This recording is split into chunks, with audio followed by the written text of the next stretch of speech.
तर नमस्कार, जय महाराष्ट्र मित्रांनो. कालच्या एका भाषणामध्ये एकनाथ शिंदे म्हणतात की जेव्हा मी मुख्यमंत्री होतो तेव्हा मी या महाराष्ट्राच्या विकासासाठी 2000 कोटी रुपये दिले. तसेच त्यांनी आणखीन खूप काही खुलासे केले. तर ते काय म्हणतात हे आपण बघणार आहोत आजच्या व्हिडिओमध्ये. 2000 कोटी रुपये आपल्या या विकासाला मी मुख्यमंत्री असताना आपल्याला दिले. मला वाटतं मी मुख्यमंत्री असताना खूप लोकांना खूप म्हणजे विकास प्रकल्पांना पैसे दिले. माझं शाहू महाराज असा आहे, दिलेलं या हाताचं या हातालाही कळत नाही, मी कळून देतही नाही. कारण शेवटी हे विकासाचे पैसे आहेत, हे जनतेचे पैसे आहेत, हे सर्वसामान्य लोकांच्या कामी आले पाहिजे.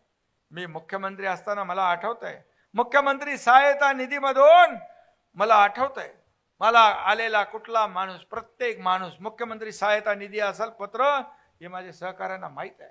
मी तात्काळ सही करायचो. मग मी ऑफिसमध्ये असेन, घरात असेन, कार्यालयात असेन, कार्यक्रमात असेन, गाडीत असेन किंवा रस्त्यावर गर्दीमध्ये असेन, तिथं देखील मी सही केलेली आहे. जगाच्या पाठीवर, एखाद्याच्या पाठीवर सही करणारा पहिला मुख्यमंत्री असेल. कारण गर्दीमध्ये त्याच्या लेटरवर सही करायची आहे तर त्यांनीच पाठ फिरवून त्याच्यावरच तो कागद ठेवून त्याच्यावरच सही केली.